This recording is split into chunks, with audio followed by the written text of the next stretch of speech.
Cabinet Secretary for Agriculture and Livestock Development, the Honorable Mithika Linturi,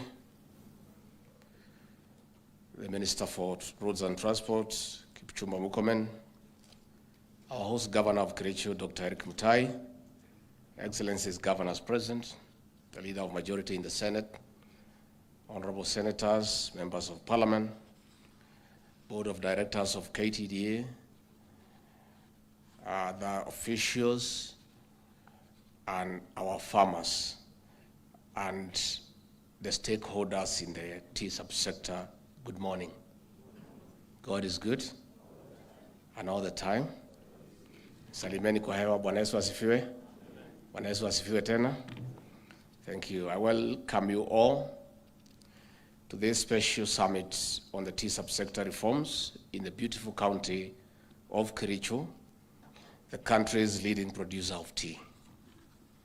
The agriculture sector contributes 22% to our national gross domestic product, with the tea subsector accounting for 2%.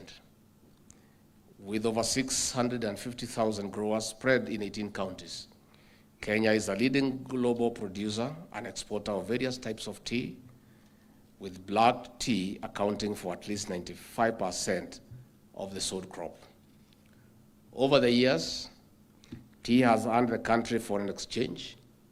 For instance, in 2022, the subsector recorded 20.9%, the highest foreign exchange earnings of 163 billion due to competitive export prices. This was an increase from 130 billion Kenya shillings registered in 2021. This is in spite of the low production across the country as a result of prolonged drought. Distinguished farmers and delegates, tea posted positive results despite geopolitical and internal instabilities in major markets like Russia and Pakistan. The price of 100 kg bag of tea increased to 29,000 Kenya shillings in 2022 from Kenya shillings 23,000 the previous year. That is an increase of about 294 shillings per kilo. Apart from expansion of the existing market, the demand has been on the rise. That is why Pakistan, for instance, imported 20.6% more tea than in the previous year of 2021. Besides keeping traditional markets such as Egypt, United Arab Emirates, and the United Kingdom, Kenya made more inroads in Africa.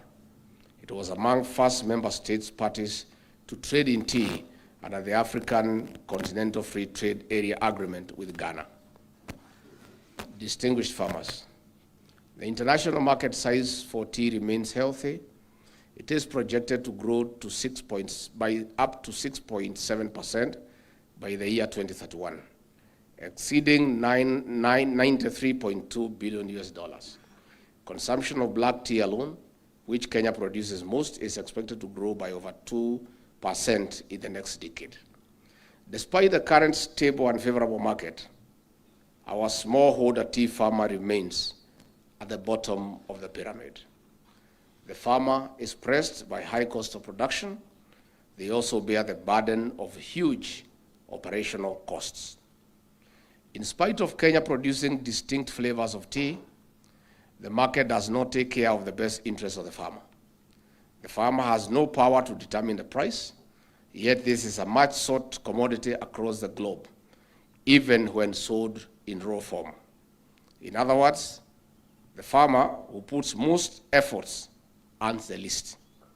In simple terms, the pyramid is inverted against the farmer. The farmer is struggling economically.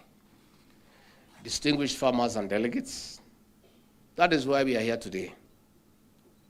President William Ruto, in Executive Order Number 1, 2023, tasked me with the responsibility to lead public reforms in the tea, coffee, thing commensurate to their sweat and effort.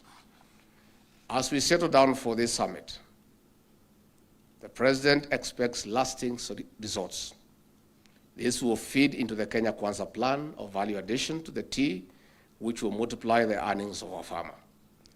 Currently, up to 95% of our tea is exported in raw form. This means farmers do not get maximum value for their sweat. In addition, we want our farmers to earn more from specialty tea. This is how we will stabilize and strengthen our economy, promoting a strong tea brand internationally. As I conclude, for the record, I wish to state that President William Ruto and I have zero vested interest in the tea subsector.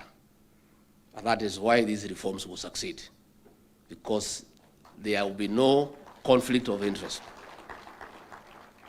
Sisi uhusiano wetu na chai na rais ni ile tu iko kwa kikombe peke yake. Hatuna interest ingine. We only want the farmer to thrive. I therefore invite you to an open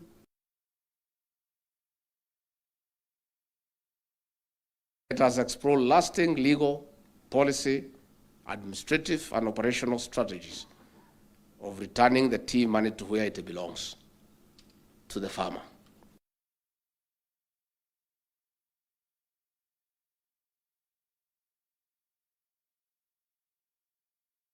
So when I was coming last night and I flew over the tea plantations,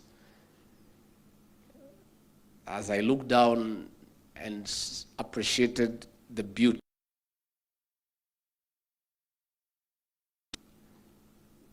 the serene vegetation, how beautiful the tea looks. I asked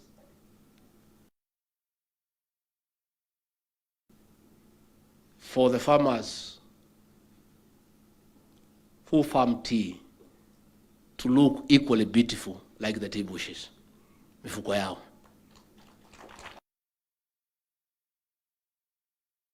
Conditions are so beautiful. It's a sight to behold. But beside that beauty is misery for the farmer.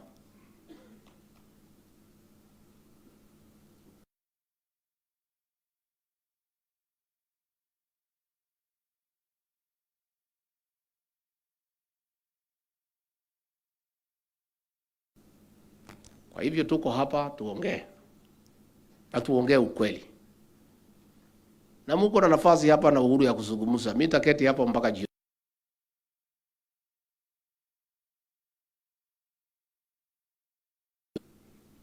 Hao wakulima ya chai. So I want to invite you to be very honest and brutally truthful. Pahali unajua iko shida useme. Usiposema leo, ukimya milele. This is the last conversation we are going to have about this tea. We cannot every year to now